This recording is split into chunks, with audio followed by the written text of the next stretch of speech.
이제 오늘 허락하신 하나님 말씀 읽겠습니다. 아모스 5장 21절에서 24절, 요한복음 10장 10절 말씀입니다. 먼저 아모스서 5장 21절에서 24절입니다.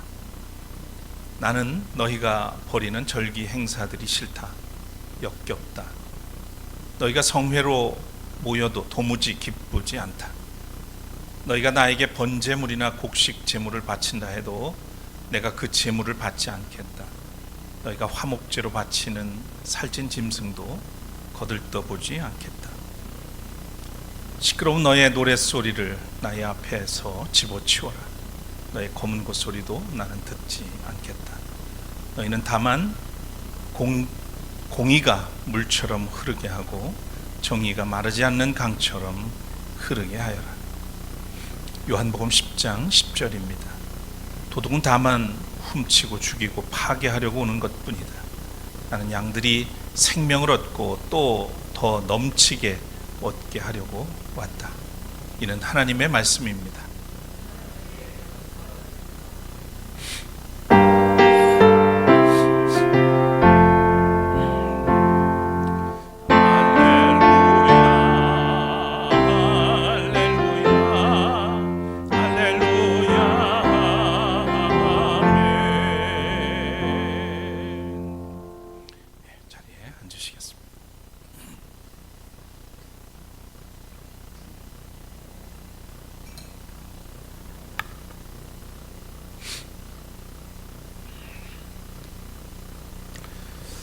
자연은 순리를 따르지만 문명의 이기는 점점 카오스, 무질서와 혼돈 속으로 인류를 몰아넣고 있습니다.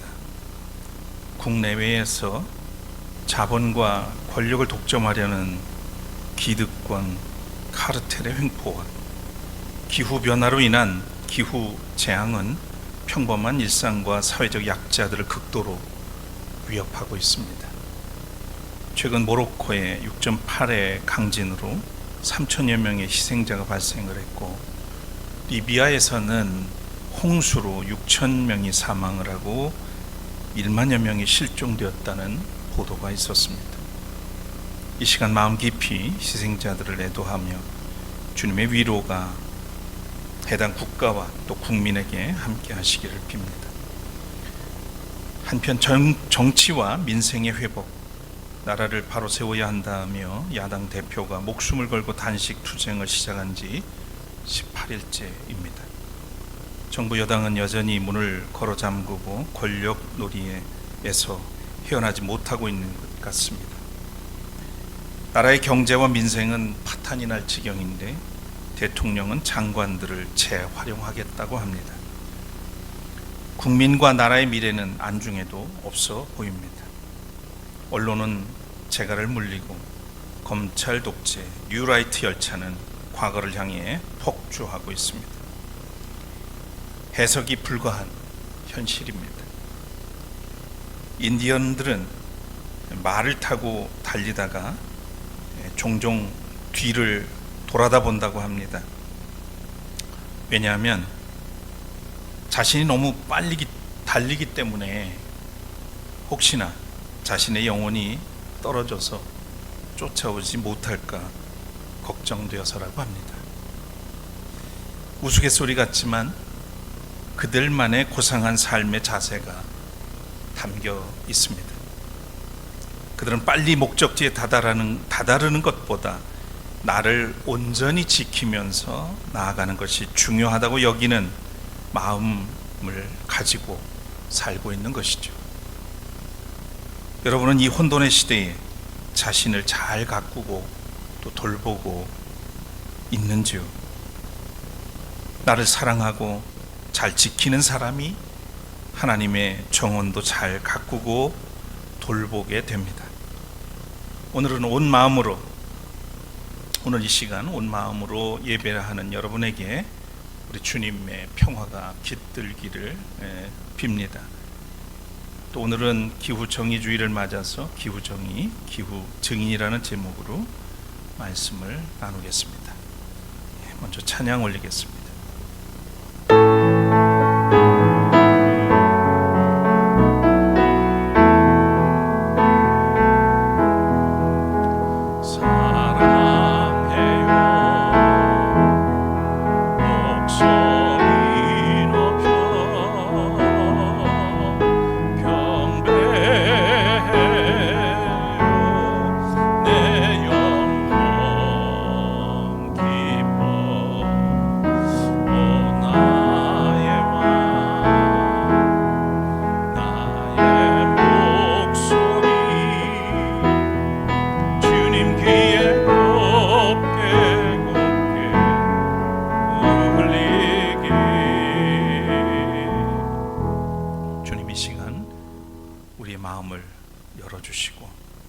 우리 가운데 성령께서 임재하시고 역사하셔서 오늘 허락하신 말씀을 통해 새로워질 수 있도록 이끌어 주시고, 기후 정의를 실천하며 기후 증인으로 온전히 살아갈 수 있도록 이끌어 주시옵소서. 주의 말씀 속에 역사하시길 원하며 예수 그리스도 이름으로 간절히 기도합니다. 아멘. 기후지옥을 피할 마지막 기회는 5년 남았다. 지난 3월 21일 IPCC 기후변화에 관한 정부 간 협의체라고 하는 곳에서 6차 종합보고서가 발표된 이후 관계자들의 입에서 나온 말입니다. 천여 명의 과학자들이 8년 동안 작업을 하고 195개국이 협의한 그 보고서의 핵심은 6가지로 요약할 수가 있겠습니다. 온난화 속도가 점점 빨라지고 있다. 1.5도 상승은 피할 수 없고 그 피해는 우리가 알던 것보다 더 크다. 세 번째, 현재 세계 각국의 정책으로는 2100년까지 2.8도씨에서 3.2도씨가 상승한다. 네 번째, 지금처럼 온실가스 배출이 계속 증가하면 2100년까지 최고 4.4에서 5.7도로 상승한다. 다섯 번째, 앞으로 5년이 인류의 생존과 운명을 결정한다. 여섯 번째, 국가 인프라를 빨리 바꿀수록 탄소 중립과 경제 성장을 함께 이루며 피해를 최소화할 수 있다 하는 겁니다. 지난 30년 동안 지구 온난화를 계속 경고했지만 지난 200년 동안의 온실가스 배출 증가 추세를 꺾지 못하고 오히려 49% 증가했습니다.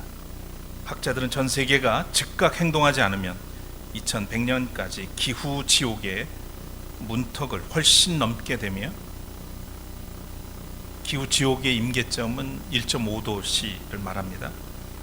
인류 멸종의 문턱, 그것은 6도씨를 얘기하죠. 가까이 접근할 수 있다고 경고합니다. 이것은 곧 인류의 미래를 위한 마지막 경고라고 강조를 합니다. 지금은 결단할 때가 아니고 행동할 때입니다. 최근 방한했던 엘고어 미국 전 부통령은 지금 행동하지 않으면 과학자들이 예측하고 우려한 미래가 우리의 미래가 될 것이다 라고 얘기를 했고요.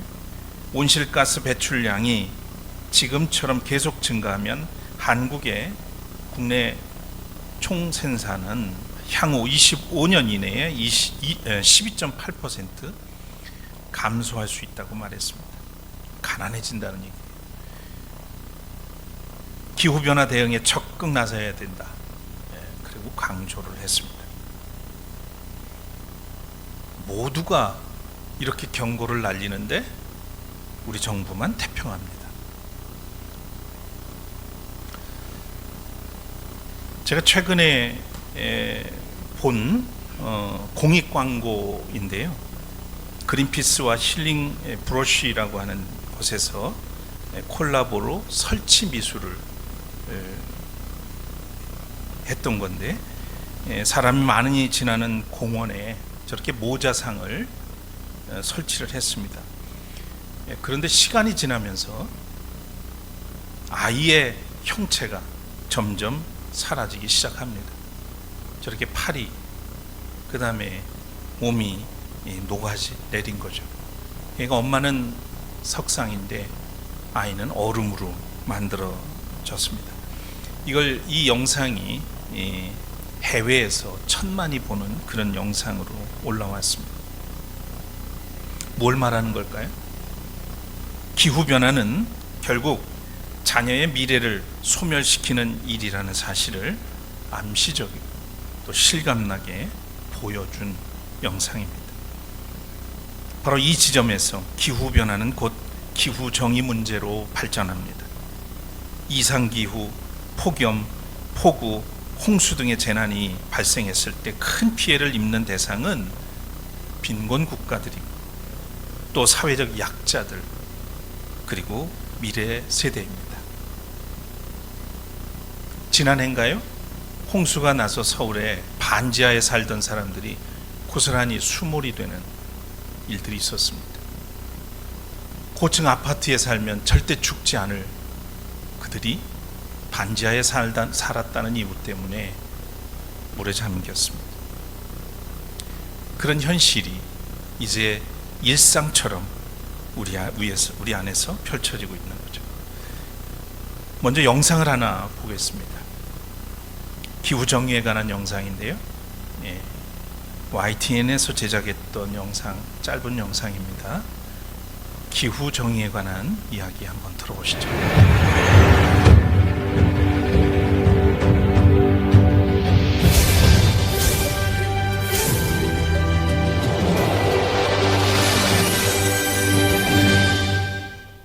멕시코 소녀 바스티다는 수년째 이어진 극심한 가뭄으로 갈라진 땅을 보며 비를 염원해야 했는데요. 하지만 기다림 끝에 내린 비는 전례 없는 폭우로 이어지면서 순식간에 마을을 삼키고 파괴했죠. 터전을 잃은 소녀와 가족은 고향을 떠나 뉴욕으로 이주했으나 그곳에서 마주한 건 아메리칸 드림이 아닌 허리케인이었습니다. 꿈을 갖기도 전 기후변화의 피해자가 된 소녀는 이제 세계를 향해 목소리를 높입니다. 기후 정의가 필요하다고 말이죠. 지난 4월 열렸던 기후정상회의에 참가한 바스티다는 전 세계 40명의 정상들에게 기후변화는 세계 권력자들이 해로운 시스템을 고수한 결과라고 거세게 비판하며 지구온난화에 대한 해결책이 기후정의에서 출발해야 한다고 강조했는데요. 기후정의란 기후변화가 사회 경제적으로 열악한 사람들에게 더 큰 고통과 피해를 준다는 점을 인정하고 기후정책을 만들 때 불평등 문제를 다뤄야 한다는 의미를 지닌 용어입니다. 특히 기후변화 취약국가와 취약계층이 온실가스 배출 기여도가 매우 적음에도 가장 큰 피해자가 된다는 점에 주목하고 있죠. 보고에 따르면 전 세계 누적 탄소 배출량의 60% 이상이 선진국에서 발생했고 소득계층별 배출량을 보더라도 상위 10%의 소득층이 전체의 절반 이상을 배출한 반면 하위 50% 소득층의 배출량은 단 7%에 지나지 않았는데요. 이런 이유로 기후정의를 실현하기 위해서는 기후변화로 인한 피해액을 선진국에서 50% 이상 부담해야 한다는 의견도 나오고 있습니다. 하지만 생활 터전을 잃은 고통과 또 기후위기의 공포까진 치유할 수는 없을 듯합니다. 기후변화의 피해자인 바스티다는 태어난 곳을 떠나 타국에 발을 딛자마자 깨달았다고 하죠. 세계 어딜 가도 안전한 곳은 없다. 기후변화가 삶과 직결된 이들에게 절실한 생존권이 된 기후정의. 온실가스 배출에 책임 있는 선진국과 기업, 기득권층이 책임 있는 행동을 보여줘야 할 때입니다.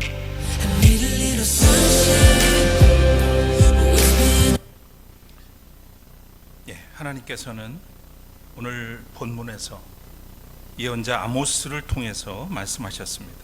공의가 물처럼 흐르게 하고 정의가 마르지 않는 강처럼 흐르게 하여라.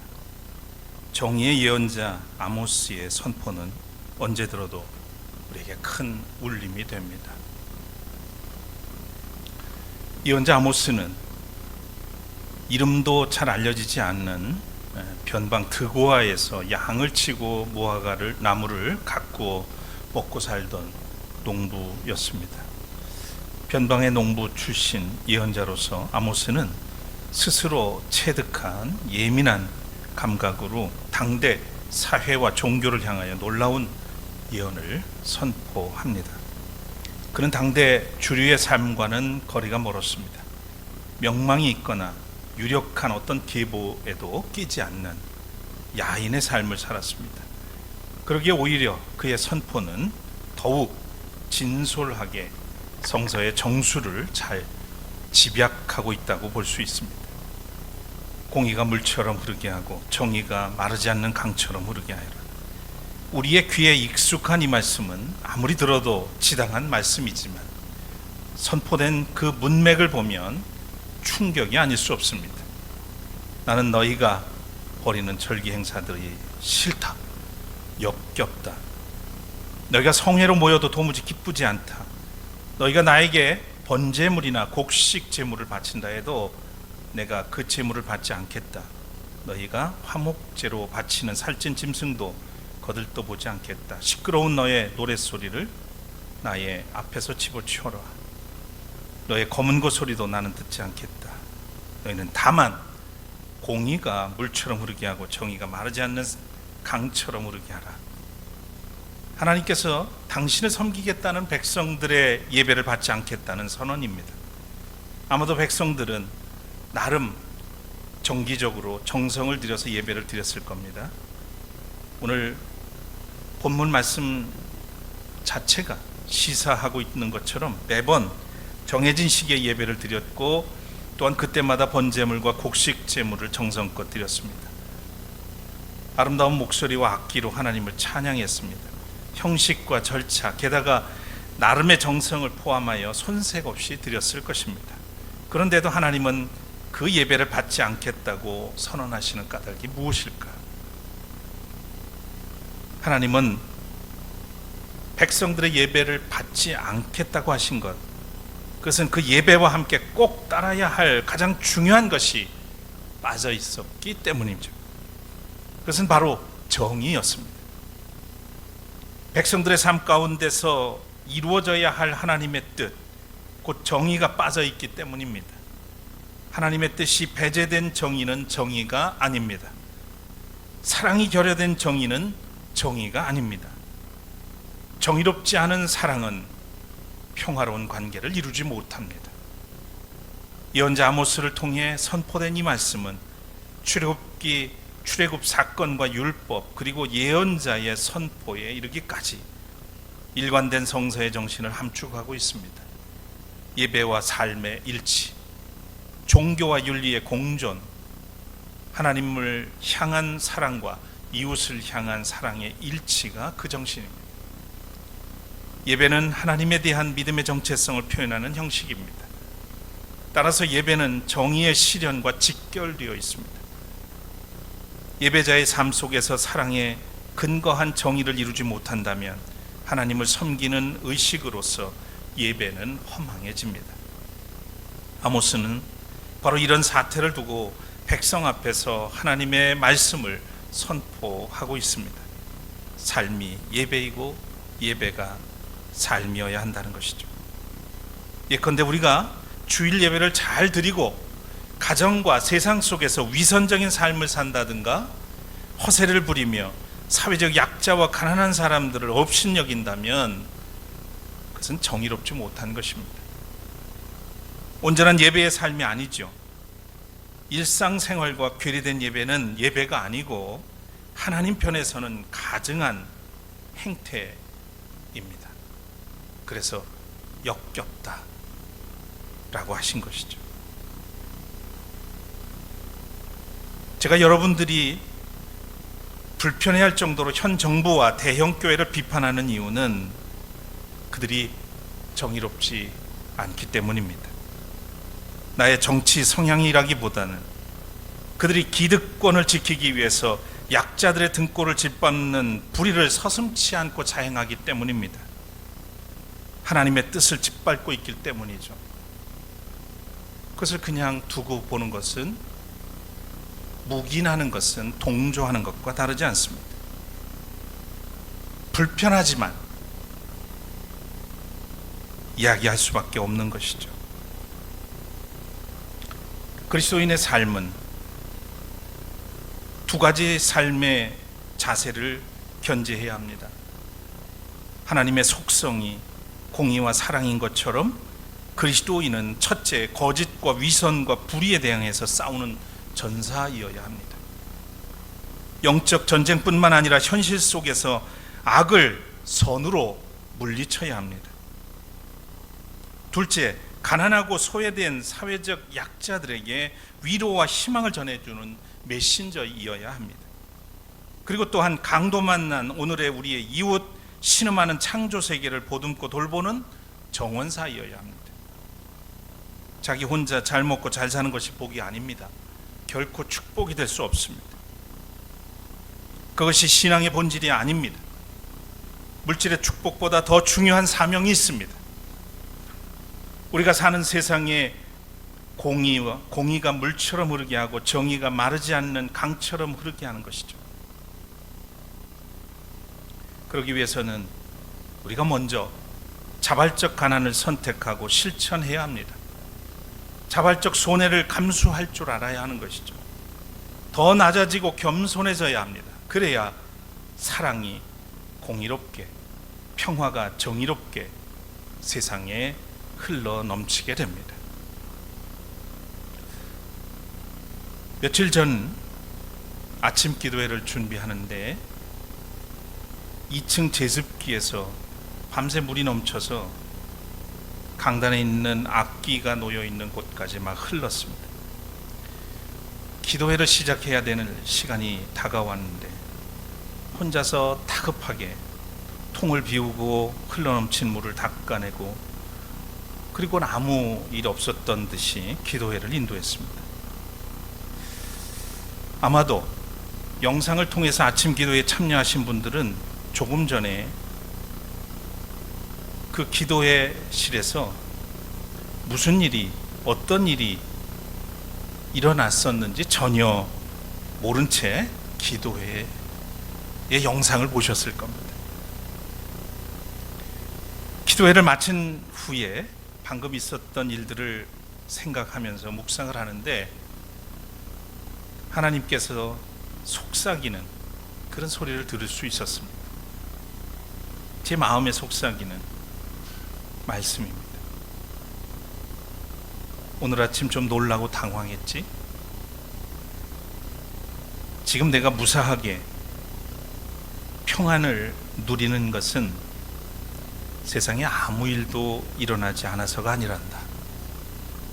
너의 주변에도 무수한 많은 일들이 일어나지만 누군가 너를 위해 그 일을 대신해 주기 때문이지.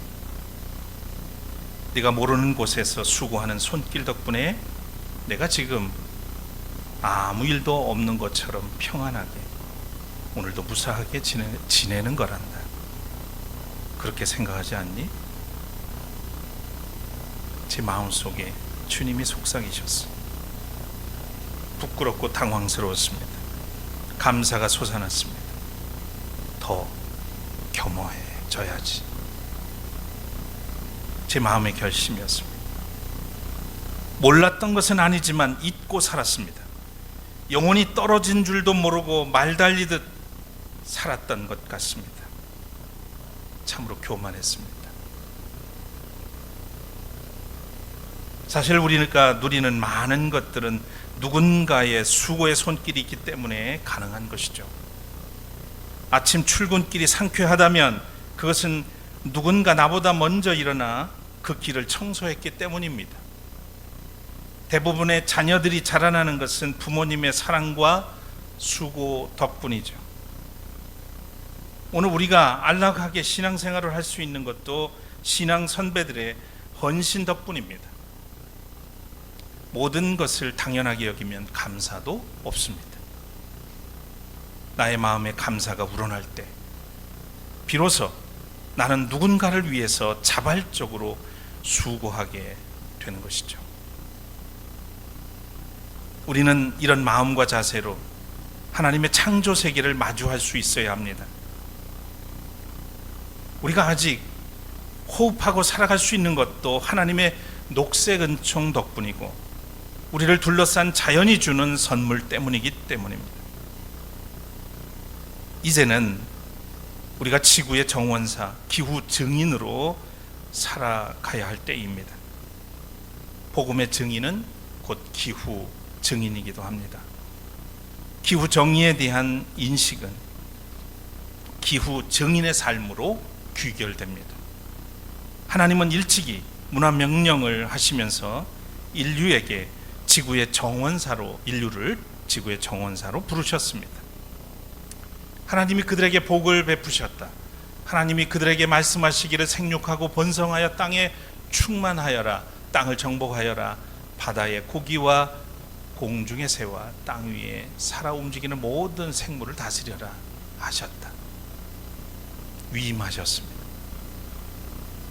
하지만 타락한 인간은 하나님과 창조 세계와도 원수가 되어서 조화롭지 못한 지배 욕망에 사로잡혔습니다. 둘째 아담으로 오신 예수 그리스도께서는 이렇게 말씀하십니다. 나는 그 문이다. 누구든지 나를 통하여 들어오면 구원을 얻고 드나들면서 꼴을 얻을 것이다. 도둑은 다만 훔치고 죽이고 파괴하려고 오는 것뿐이다. 나는 양들이 생명을 얻고 또 넘치게 얻게 하려고 왔다. 나는 선한 목자다.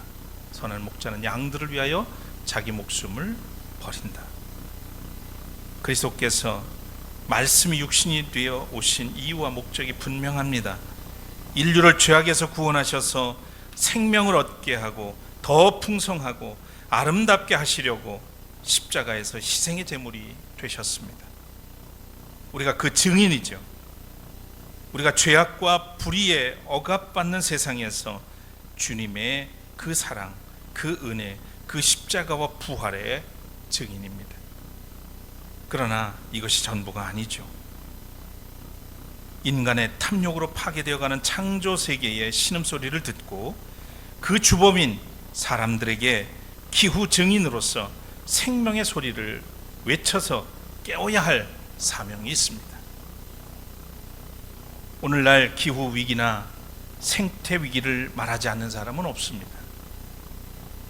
그 심각성도 압니다. 기후 변화의 원인도 모르지 않습니다. 그런데 모두의 생명을 위해 조금 불편해지는 것은 모두가 싫어합니다. 자신은 모든 것을 만끽하고 싶어 하죠. 그것이 곧 타인의 희생을 강요하는 일인 줄은 잘 모르는 것 같습니다. 세상의 모든 일은 상대적입니다. 모든 것은 순환하는 속성이 있죠. 우리가 많이 소비하는 만큼 쓰레기는 양산이 되고 버려진 쓰레기는 자연의 생태계를 위협하고 파괴합니다. 누군가는 생명의 위협을 받게 되는 것이죠. 그 사소한 이기적인 행위는 결국 기후변화를 일으켜 모두의 재앙으로 돌아옵니다. 약자들이 더욱 고통을 받습니다. 사랑하는 여러분,